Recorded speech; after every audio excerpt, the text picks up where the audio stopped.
3:27 a.m., May 7th. An FPV drone tears through the dead of night at an altitude of 48 feet, hurtling forward at 112 miles per hour. 9 seconds to impact. Its infrared lens sweeps across a convoy of camouflaged trucks and a massive radar boom rotating in a sluggish, oblivious manner. Rewind 48 hours. Moscow grandly declares a humanitarian ceasefire for the May 8th to 9th occasion. Sounds nice to the ear, but I bet you can't count how many times this halftime break anthem has been sung and subsequently violated. Naturally, Kiev wasn't naive enough to turn off their screens and go to sleep. Instead, they watched in silence, and then they locked onto a massive gap. On the tactical map, Russia was frantically rushing 2 Tor M2 systems and a Kasta-2 E2 radar station to plug a hole in Zaporizhia. Where did that hole come from? From the Moscow command themselves pulling back air defense firepower to protect the Red Square military parade. The irony of geopolitics lies right here, hollowing out their own blood-soaked defense lines just to show off for global television cameras. They dug themselves a death trap, and Kiev's eyes were looking straight to the bottom of it. The most brutal game of cat and mouse tonight officially begins. 1:03 a.m. in a secret bunker in the capital city of Kyiv, the cold blue glow from an array of 3 massive screens casts upon the tense face of an intelligence analyst. He is glued to some godforsaken thing that should never have been allowed to exist there. On the supercomputer screen synthesizing SIGINT data, a costly feast of information served up by Europe's Sentinel-1 SAR satellite alongside high-resolution imagery from America's Planet Labs and even coordinates leaked by a Russian logistics officer just bought off with a few thick stacks of dollars, a cluster of heat signatures is sullenly creeping along. Moscow had absolutely no intention of a real ceasefire. They were using this very facade of phony peace to sneak ammunition and air defense systems right up to the edge of the front lines. The feeling of the Ukrainian analyst at this moment is exactly like watching a weather map and seeing a Category 5 hurricane moving against the wind. Without a single wasted word, he waves the commander over and points straight at the screen. The veteran commander stares at the glowing blip for exactly 4 seconds before coldly picking up the phone and growling an intercept code. That mass of iron and steel sluggishly crawling across the screen is exactly 2 Tor M2 mobile air defense systems. Each of these monsters eats up about $45 million, possessing a 9 S-36M radar, capable of sweeping everything clean within a 20-mile radius, tracking 48 parallel targets simultaneously and taking exactly 5 seconds from detection to spitting out fiery death. Sounds like the Russians are casting an impenetrable armored iron net right. But here is the death trap that the Kremlin top brass just dug for themselves. They were forced to yank these 2 Tor M2s away to fill the void because they had just pulled back a massive amount of anti-aircraft firepower to Moscow to protect that cumbersome military parade in Red Square. This ridiculous move immediately brings to mind the Israeli Air Force's warning strike when they carved right through Iran's foolish air defense gap in Isfahan, simply because Tehran was too busy moving troops to protect rear nuclear facilities, leaving their flank wide open. And do you know the most fatal flaw of a moving Tor M2 system? They are forced to completely shut down their radars to avoid being detected by electronic eavesdropping stations. A $45 million killing machine with its radar off is just as useless as wearing heavily armed Iron Man armor, but pulling a black sack tied over your head and groping along the edge of a cliff. No matter how bulging the muscles, being blind makes it nothing but a piece of meat waiting to be carved. But how do you force a deaf and mute giant to panic and automatically turn on its headlights, offering up its coordinates and inviting you to shoot? The most brutal psychological manipulation play of the night officially opens. 1:38 a.m. 6 UAVs take off from a muddy plain under Ukrainian control, carrying a suicide mission calculated to the most ruthless degree. At first glance, they are merely cheap plastic toys slapped together with standard electric motors costing less than $800 each to produce. However, the cunning engineering team in Kiev secretly implanted under their bellies a deadly charm known as a metal corner reflector. This mechanical trinket, barely the size of a small plate, can amplify the radar cross-section up to 50 times its actual size, turning a measly piece of bait into the silhouette of 6 heavy cruise missiles majestically tearing through the wind straight at the enemy's air defense system. They stoically fly at an altitude of 1,500 feet at a steady speed of 210 miles per hour in a dead straight line, completely ignoring any evasive maneuvers, exactly like the way the Israeli Air Force often uses obsolete drones as decoys to strip bare Iran's air defense systems hidden on Syrian soil. And then the drama reaches its climax when the 96L6 radar screen of the northern Tor M2 system suddenly flares up with a bright red streak. The 24-year-old Russian sergeant, nodding along to electronic music through his headphones, jolts upright in shock upon seeing 6 massive signatures clear as day, barreling toward him on incredibly stable trajectories without any radio interference. Immediately, he strictly follows textbook procedures by making an emergency report, screaming for the commander's permission, and then slamming his hand onto the fire button to send 4 9M338K interceptor missiles shrieking from the launcher in a mere 9 seconds. The 4 fiery beasts streak into the sky, tearing 5 of the decoy drones into clouds of shattered dust, while the unlucky 6th loses signal and nosedives into a muddy field. However, on the other side of the front lines, deep underground in a silent Kiev bunker, cold smiles truly bloom on the lips of the intelligence analysis team. The moment the enemy's 2 Tor M2 systems foolishly unmask themselves with their brilliant radar beams, the GIS-ARTA battlefield software system instantly snatches the target coordinates with a stringent margin of error of less than 26 feet. In a fleeting 11 seconds, GIS-ARTA chews up the massive data dump and throws the pinpointed coordinates straight onto the command center's standby screen without needing a single officer to scream themselves hoarse over the encrypted radio system. It has already laid out the banquet of death, completely calculated the ballistic trajectory, and the only thing this machine waits for is a cold mouse click from a human finger. It doesn't stop there. At exactly 1:58 a.m., the night's fatal plot twist officially emerges when arrogance begins to slaughter logical thinking. Intoxicated by the thrill of victory after reporting up the chain that a large-scale raid had been successfully intercepted, the Russian Air Defense Cluster commander waves his hand, issuing an order that reeks of brilliant strategy. Push the northern Tor M2 system forward by another 2.5 miles. This commander calculates in his gut that pushing the formation forward will expand coverage to snatch up ground-hugging drone swarms if Ukraine dares to recklessly try a second time. Yet this ego-driven decision is the exact gunshot that ends the life of the entire logistics system behind them. By pushing one system up too far, the Russian commander accidentally rips open a gaping spatial void 4.3 miles wide right between the 2 defending Tor M2S.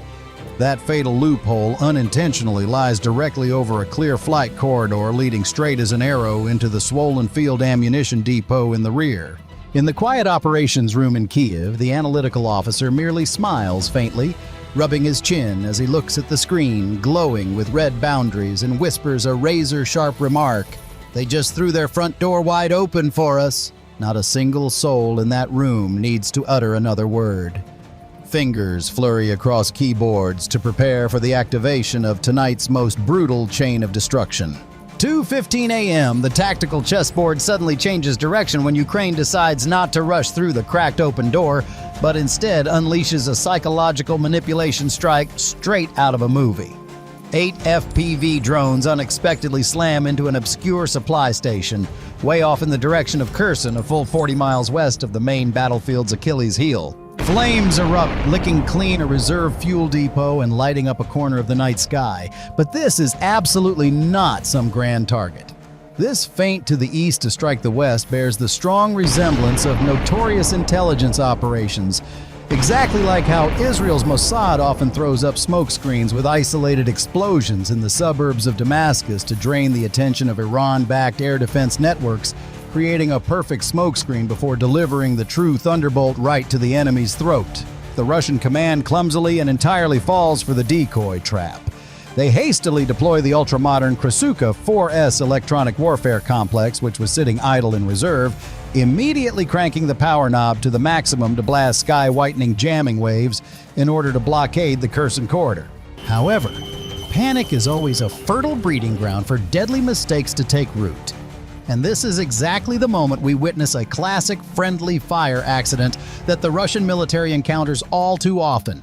You see, this Krasuka 4S monster was born to spew out massive beams of radio radiation to crush navigation systems on the X-band. The only hitch is that damn frequency band is the exact life or death data link the Tor M2 cluster's radar systems use to whisper back and forth to each other.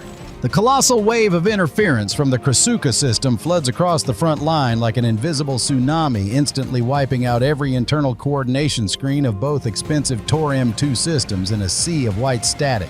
These armored anti-aircraft bodyguards can still independently train their radar eyes on the sky, but they have officially become blind, deaf, and mute within the cross-communication network, completely severed from one another and dead silent to the central command post. The devastating consequence is that the 4.3-mile gap, already precarious due to the arrogant Russian commander stretching it 17 minutes earlier, now officially sinks into an ink-black void in terms of airspace intelligence control. A door of death is thrown wide open right on the corridor leading straight to the swollen belly of the field ammunition dump.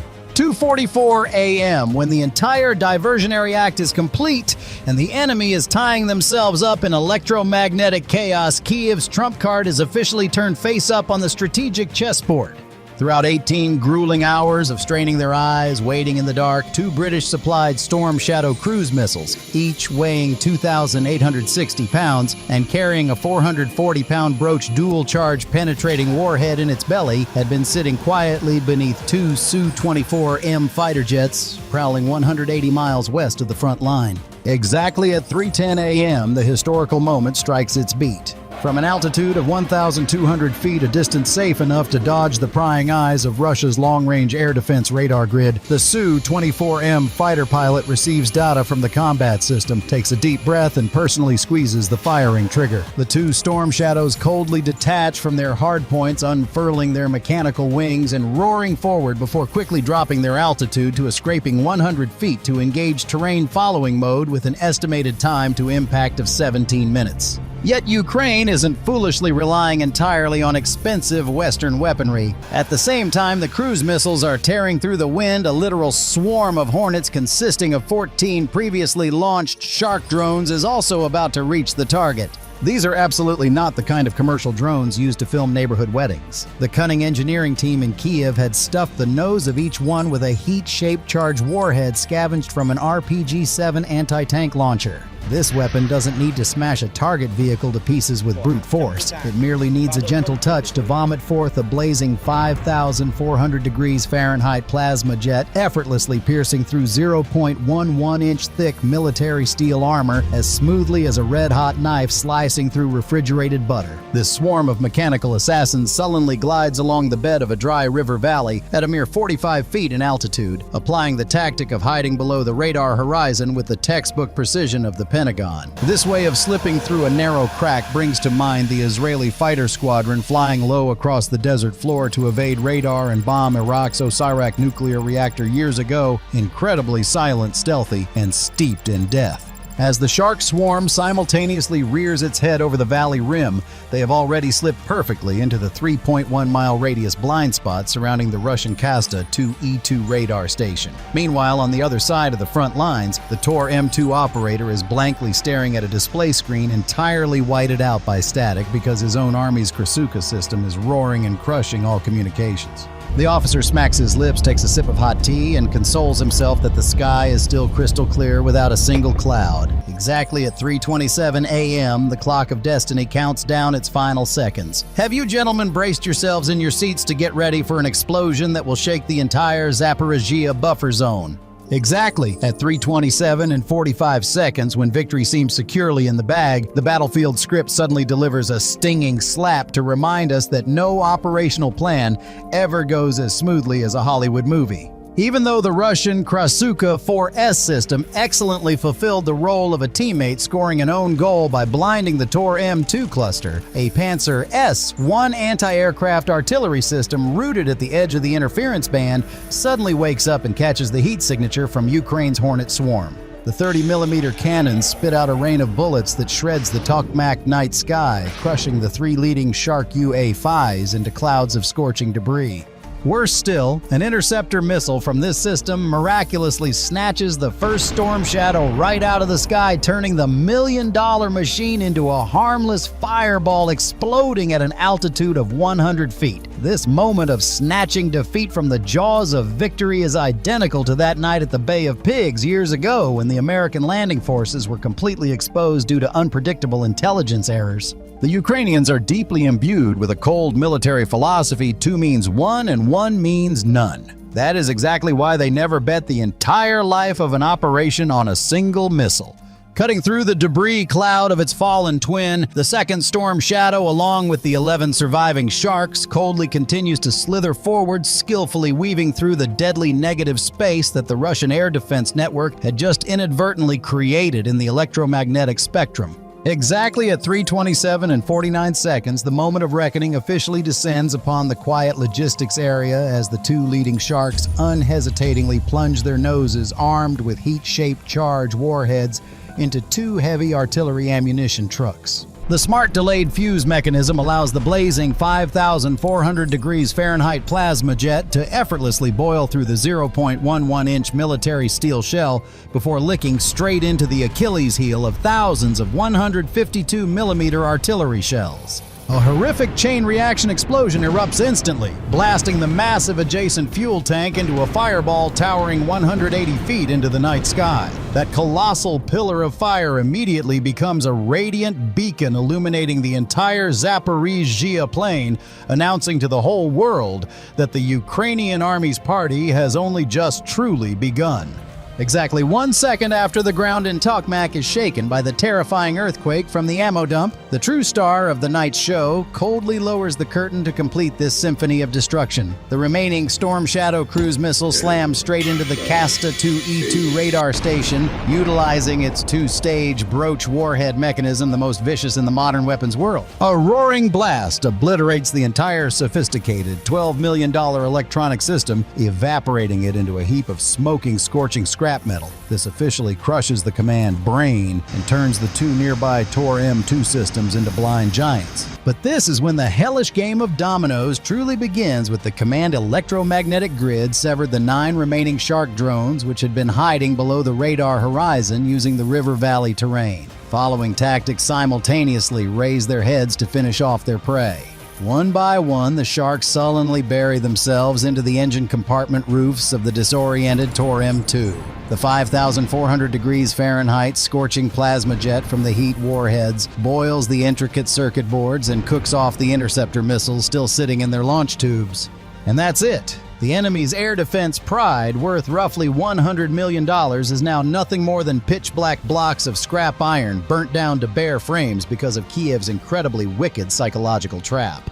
A radar blind spot tens of miles wide was carved right into the heart of the Russian defense line, lasting for 14 hours, matching down to the exact second the duration Moscow spent straining to hold a military parade that had already been scaled back to a pathetic degree. Bye for now.